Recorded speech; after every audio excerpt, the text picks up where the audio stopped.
years ago, a mother and daughter fled Venezuela seeking safety in America. Last Saturday at 4:17 a.m., their American dream ended when 2,000 pounds of steel pinned a 16-year-old girl against a Queens streetlight. Her crime? She said no. Now listen, we need to talk about what happened to Johanny Gomez Alvarez, because this story is going to make you understand some things about the world we're living in. I know exactly what you're thinking right now when I say a 16-year-old lost her life because she rejected someone. You're probably wondering what kind of person we're dealing with, and trust me, by the time we get through this together, you're going to see just how deep this goes. Roosevelt Avenue, as you know, has been under the microscope for city officials for the better part of a year due to its quality of life concerns. Well, now that a young girl was intentionally killed, people here say enough is enough.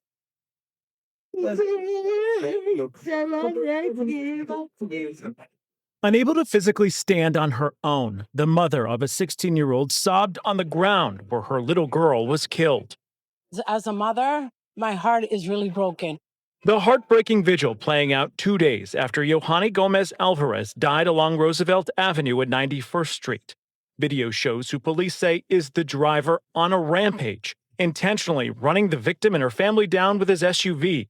We've stopped it before the girl was hit.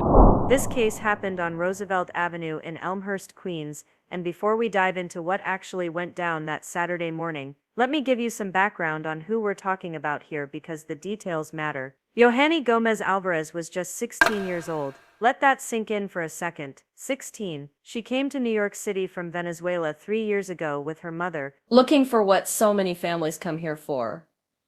A better life, safety, opportunity. You know how that story goes. Her mother was 32, which means she had Johanny when she was also just 16. So we're talking about a young mother who rebuilt her entire life in a new country, learned a new language, started over from nothing, all to give her daughter chances she never had. Johanny wasn't just some teenager hanging out in the streets at odd hours. She was with her family that morning. Her boyfriend was there, her stepfather was there, her mother was there. This was a family unit. People who cared about each other, people who were supposed to be safe together. Remember that detail because it's important for what comes next. Here comes Edwin Cruz Gomez, a 38-years-old man from Uniondale, Long Island. Pay attention because this man was going to do something that would change everything that morning. The 38-years-old, according to CBS News, was trying to sexually harass Johanny, a 16-years-old girl, but then she refused. Now wait a minute.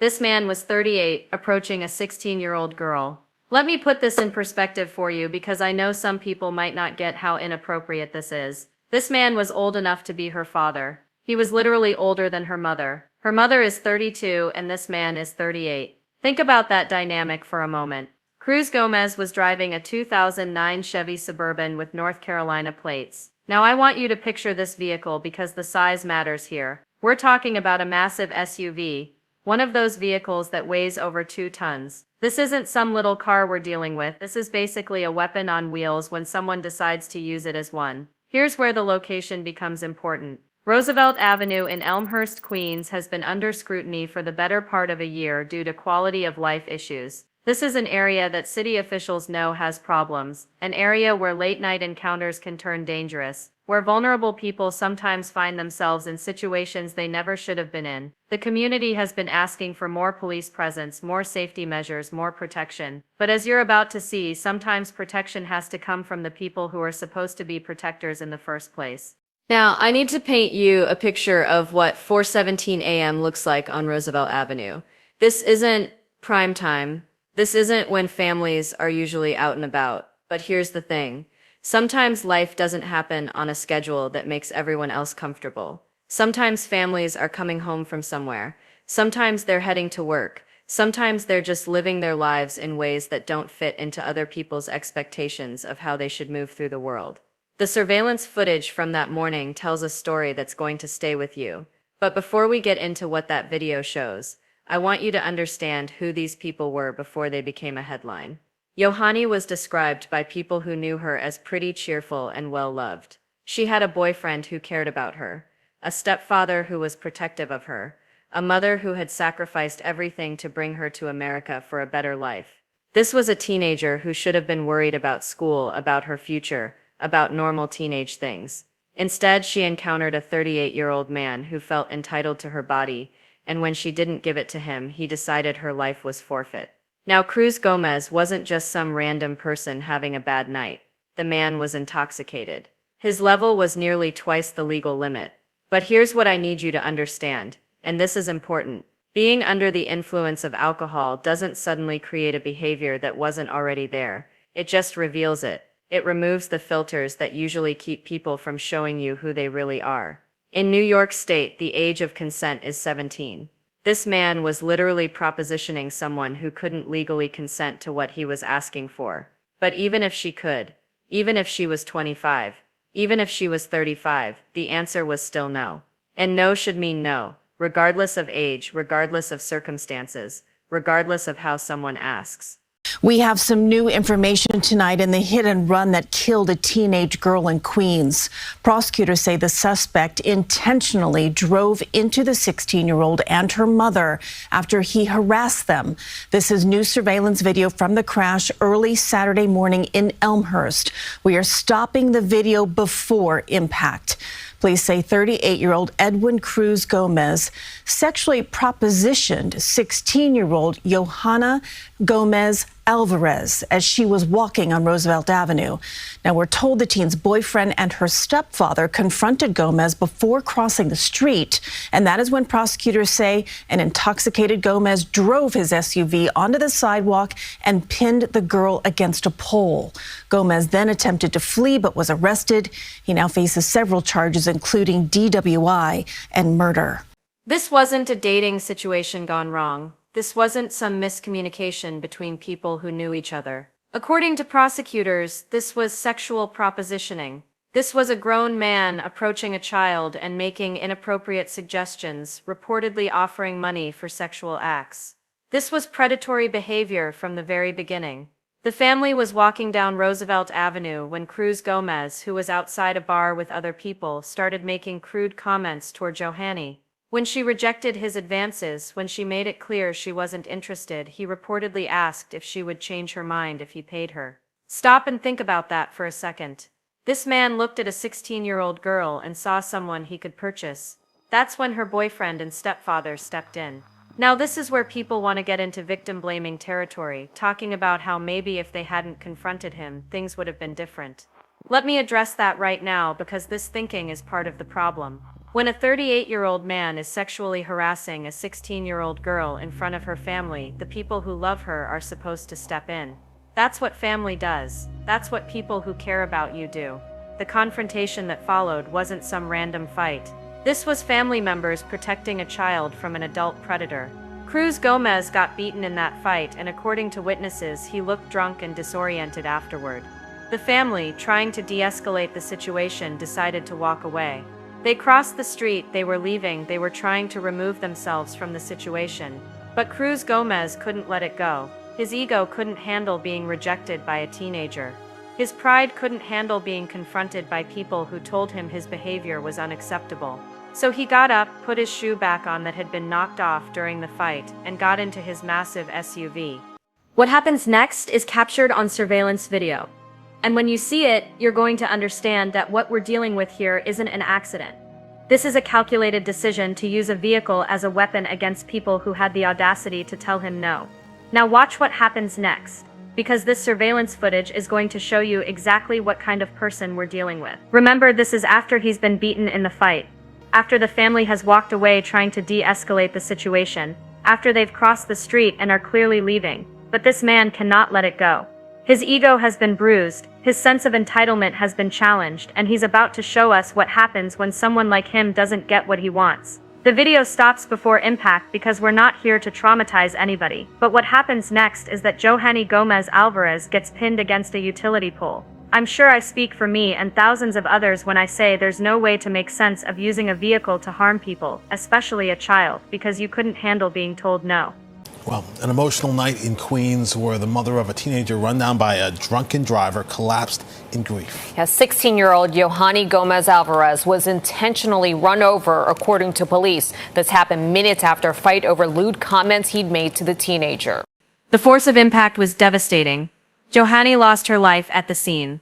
Her mother, the 32-year-old woman who had brought her daughter to America for a better life, was also struck and had to be rushed to Elmhurst Hospital.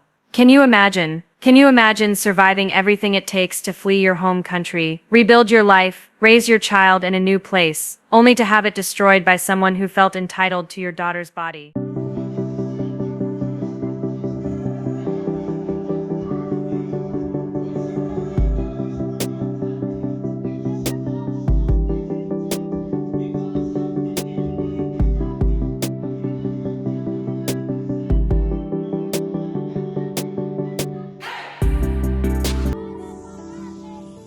Now witness Tamara Dupree, who didn't want to appear on camera but spoke to CBS News, said she saw Cruz Gomez shortly after the incident. He was sitting on the floor and he was crying and hysterical and, trying to cope, I guess, with what he just did.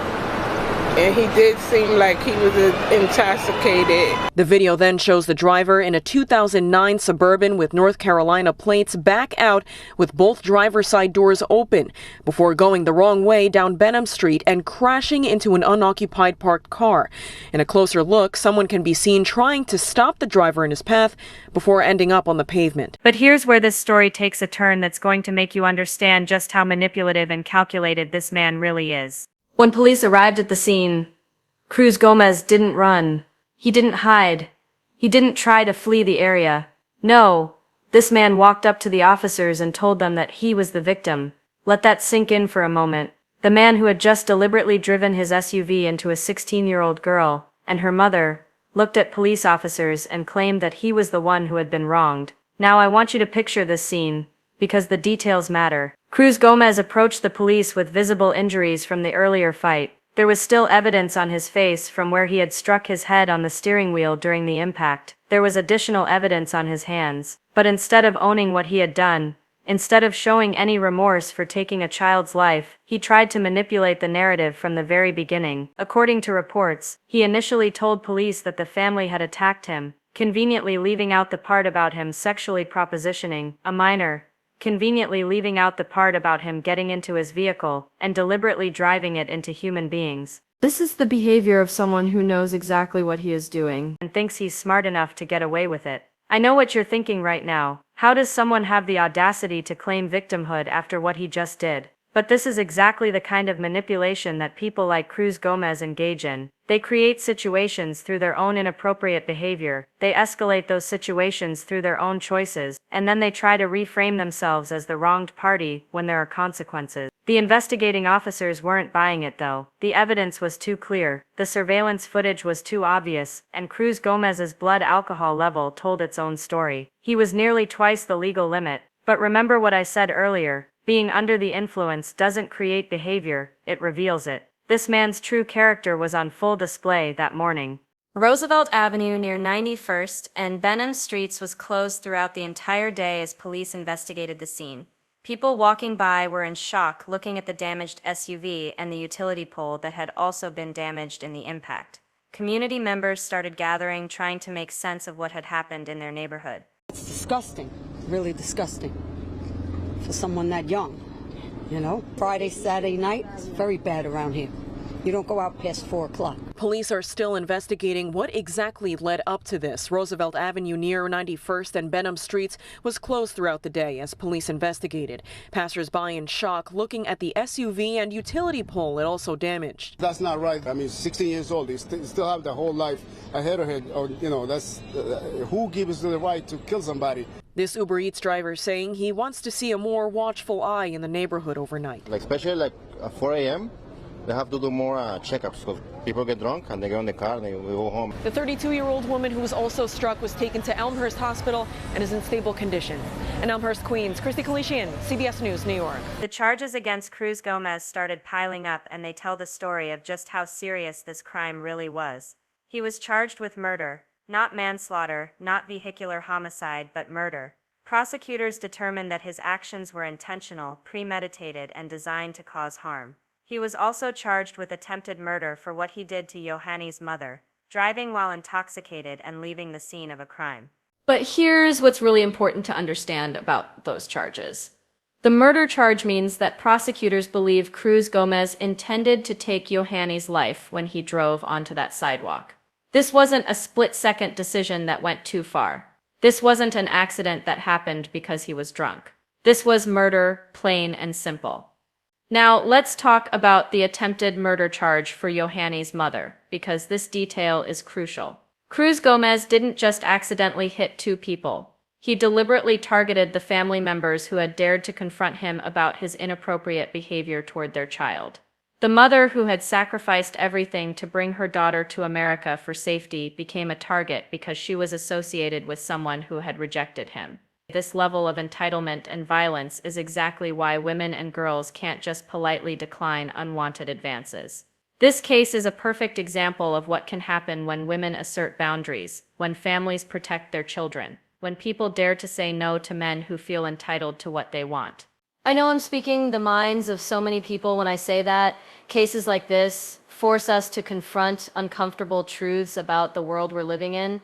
The truth that women and children are not safe from male violence, even when they're surrounded by people who love them. The truth that rejection can be literally deadly for women who dare to assert boundaries. The truth that predatory behavior often escalates, and that there are usually warning signs that go unaddressed before someone crosses the line into lethal violence. But this case also demonstrates something important about community response and the power of refusing to accept these tragedies as inevitable. The people who organized vigils and demanded action after Johanny's passing weren't just mourning mind Joel, they were organizing. They were demanding that their community be a place where children can walk down the street without being approached by predators, where families can protect their loved ones without fearing retaliation, where saying no doesn't carry the risk of losing your life. The story of Johanny Gomez Alvarez is ultimately about more than one teenager who lost her life and one man who chose violence over acceptance of rejection. It's about the conditions that allow this kind of violence to happen,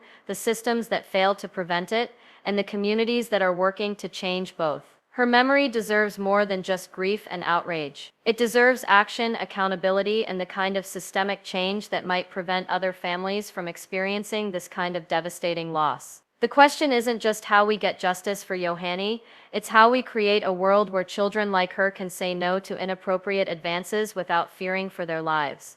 That's what happened to Johanny Gomez Alvarez on Roosevelt Avenue in Queens. A 16-year-old girl who came to America seeking safety and opportunity, whose life was cut short by a man who couldn't handle being told no. The courts will decide Cruz Gomez's legal fate, but the broader questions this case raises about protection, entitlement, and violence are ones that all of us need to continue grappling with. Rest in peace, Johanny. Your life mattered, your story matters, and the conversations happening because of what happened to you matter. May your family find some measure of peace, and may your community find the strength to keep fighting for the kind of change that honors your memory.